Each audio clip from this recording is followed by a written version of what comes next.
Hello everybody, HectiX here, and welcome back to Modellista. I am joined by Raj. Hello. And we are going to continue with the second to last championship before the secret stuff. So we are going to be doing the mountain championship. So this will be a short video. You always end up doing the mountain ones. Yeah, hopefully this time I don't spin out. Knock knock. That's where I've jinxed it, probably. I think this guy's an SR20 in it, so knock knock is more for the engine than the wood right now. Also tiny tires. Very tiny tires. Tiny towers, too much horsepower, unreliable engine. Yep. Yeah, 600 kilo car with almost 400 horsepower. Yep. Yeah, this is going to be interesting. That has an AC Cobra against an R34 and an Evo. Also, actually, it said it in the when buying the car. We don't buy cars in this game. Everything is stolen. Oh, definitely. Somebody definitely stole this car. But it said it was B class. Really? Yep. Oop. I see nothing B class in this I know. lineup. That's what I mean. Some of the cars, they actually lie. It says you're in this specific class, but it ends up being one tier up, surprisingly. Maybe it's because you've modified it so much. It does move up the class. Actually, yeah, that might be a good reason why. Oop. I can't drive today for crap. It's fine, it adds variety. Yeah, that's true. And it gets people laughing at how bad of a driver I am for a bit. Exactly. I'm too used to Kaido. Where the car's actually, surprisingly, and I can't believe I'm saying this, the car's more stable. Yeah, I'm reading about the handling in this version of Modellista. It's a lot more loose and, I guess, drifty compared to the PAL release. I wouldn't mind giving the power release a try, just for the handling physics. Ooh. Yeah, the only thing is you get way less content. Not way less, but you get less content. True. I lose the Dodge Chevy, I think, as well. You lose pretty much all the American brands. You lose Hyundai. You lose Acura. Wait, even Hyundai? Yeah. I am surprised. That's not an American exclusive. It's because there's no. The only dirt course is the speedway track, isn't it? Yep. So And then there's the normal tarmac one. yeah, so Hyundai's not in it. Wow. They sub out the American tracks for, I think, more mountain passes in those tournaments. Which would shake things up, actually, surprisingly, and I am going to change the tuning. Shorten those ratio. Let's go middle of the road. Because I think the gearing's too long. Yeah, it is mountain pass after all. Oh, it is. Oh, wow. But at least it shakes things up. You just go for a city track, and the next thing you know, hey, blast up or down a hill. Yeah, it's I suppose they do it when necessary, rather than just subbing them all out for mountain passes. Some are just subbed out for road courses. Thing is, I do prefer having the mountain passes, though. I do like them, yeah. Over the dirt track. I don't know what it is. I hate that dirt track. I cannot race at that track for crap. I think it's just out of place. It just doesn't feel good. There's no dirt tyres to pick in the game. Yeah. So unless you use a rally car, you're kind of screwed. Because even the cars where, like, cause I think I did one where, I forget, I probably did in this playthrough, I can't quite remember far back. But, Out. Yeah, he did, thank God. Don't have to catch him down anymore. But I used an R32 or something, and it wouldn't grip at all on the dirt track. I'm going, I've got all-wheel drive, and I can't grip. There's a video on the internet where on snow they had a Subaru Forester, I think it was, with road tyres, and an E46 BMW with winter tyres. And the E46 had way more grip Wait, really? off the line. Yep. So tire. Well, I would say yeah, tires definitely make a huge difference. But I'm actually surprised that a more powerful, well, probably not heavier, but high-power rear-wheel drive car more traction than an all-wheel drive. Because That's all impressive. Subaru would do with road tires would just spin all four wheels, Oh damn. whereas the BMW would just grip and spin a little bit, but not as much as the Subaru. People find it's on the internet. It's a video where they test like four-wheel drive versus winter tires. Well, that's definitely worth a watch. And I'd feel bad to be the guy in the Subaru. I'm going, I just lost to a BMW in my own element. Yeah. That is so embarrassing. Oh, it's kind of absolutely destroyed in that. You think he'd Also have 'cause- somewhat of the advantage? Yeah, also because the Cobra spun, he came third, so you're leading. Tied right now. Let's not mess up a Kongi now. That's the important thing. But luckily this game seems to favour you in a tiebreaker situation. That is true. Thankfully. Now, I do expect the Cobra to get like halfway up the hill, or down the hill, by the time I catch him. It is downhill, so enjoy. Yeah. Just because when you first get, or race against the Cobra, it's here in Akagi. So, I'm expecting him to just take off and just be gone by like halfway down the track. And then he spins out. And then he spins out. We definitely know the R34 is definitely not going to be favored in this one. No. Initially it's taught us this. Yep, too much weight. Yep. Which is why I was saying that you think he'd be better suited doing on the hill climb, considering that weight. But all that weight going uphill? Uphill's more about just traction and power, really. Right, but to get all that weight up the hill. As long as you have the power to overcome it. True. But downhill is more about momentum, so As long as you can keep your momentum up. having a lightweight car helps. Okay, looks like I was wrong about the Cobra. The AI in this seems to really hate hairpins. I feel like cause when they updated the physics, they didn't change the AI for it. So they're not used to having to slide around a bit more, probably. Yeah, so they either go really slow or really fast because the completely different physics.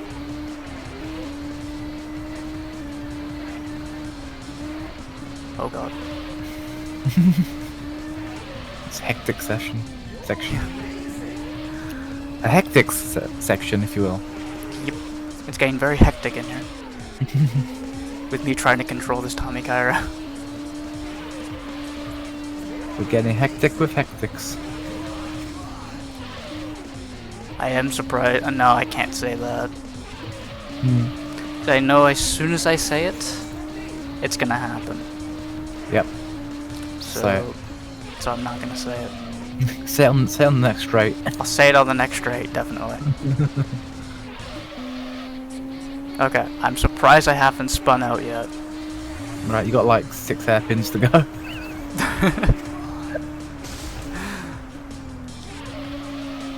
As long as I can keep this under wraps, we'll be fine. Then I have to do the hill climb of this after. 3, 4. I was only 5 hairpins. Right. See, I never understood that with Mount Haruna, with everybody calling it the 5 consecutive hairpins. It's only 4.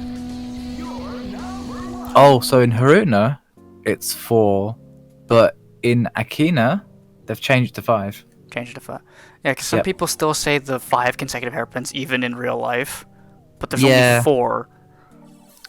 So the idea was, Initial D, they started with Haruna, renamed it, Right. changed the course a little bit, and thought for the rest, just now, we'll just leave the rest as it is.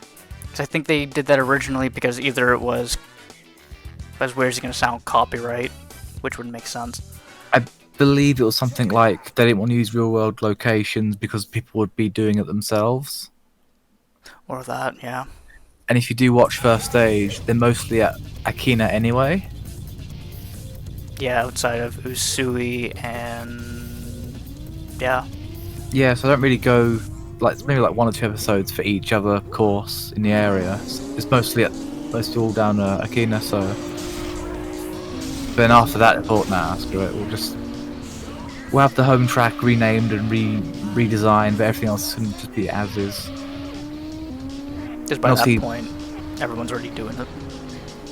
Like I think by that point, they already had the speed bumps on the mountain passes, because the drifters because the drifters have already like torn them up.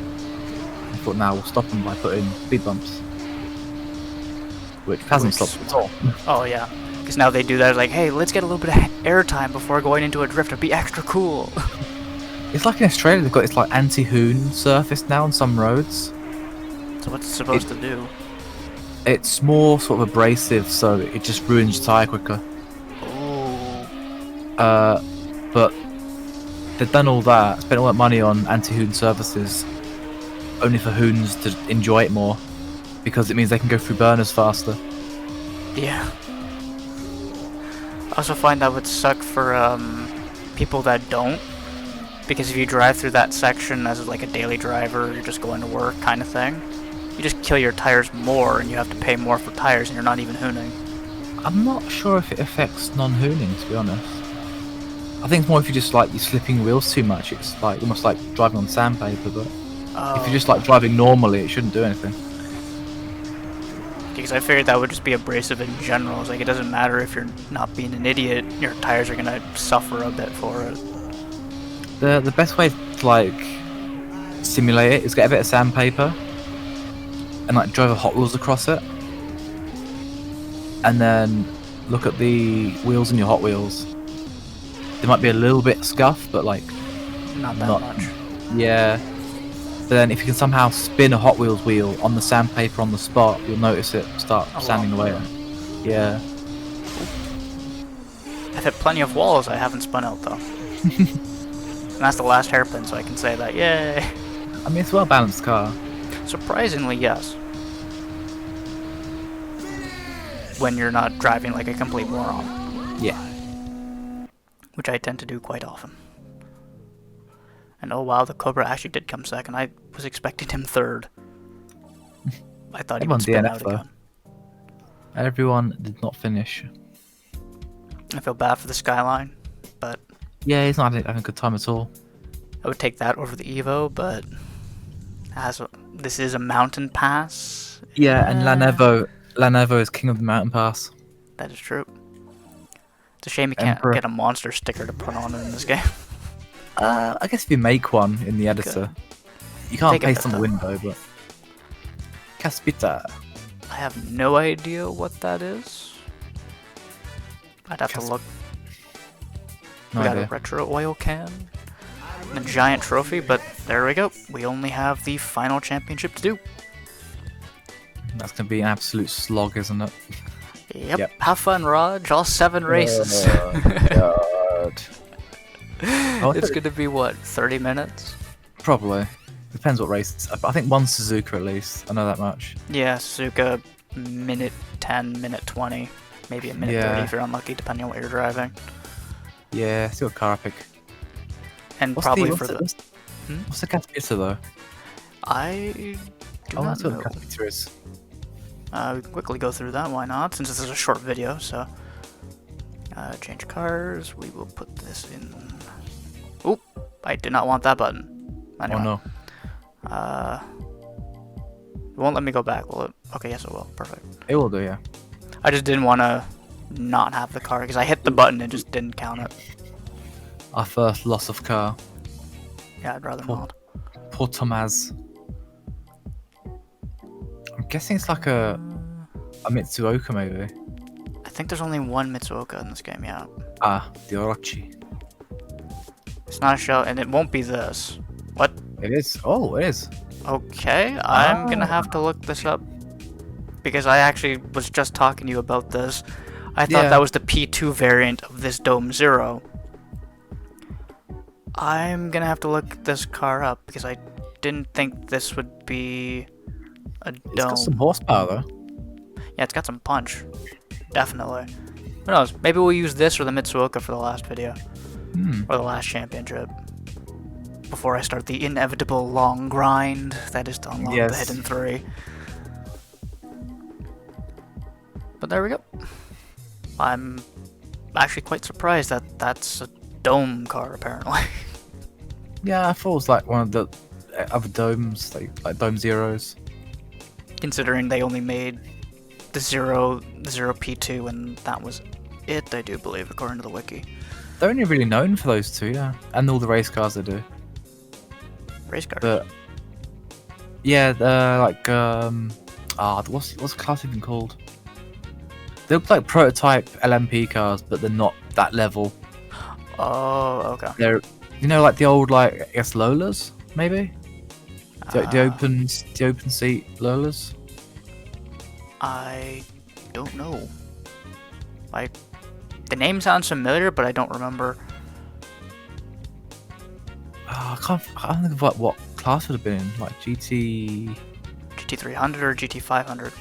No, it wasn't the Super GT thing. It was okay.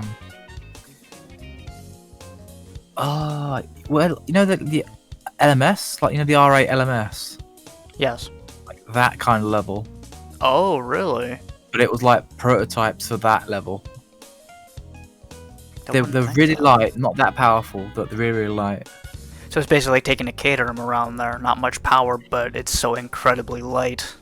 Yeah, it looks like a proper LM car though. Like, imagine like a convertible Toyota GT1, but slower. Oh, wow. But, there we go. So we'll put the Tommy Cairo away, and we'll figure out what to use next. Yes. But, I guess we'll wrap it up here then. So, thank you very much for watching. I hope you all enjoyed today's episode, and we'll see you in the next video. See ya. Bye-bye, everyone. Bye.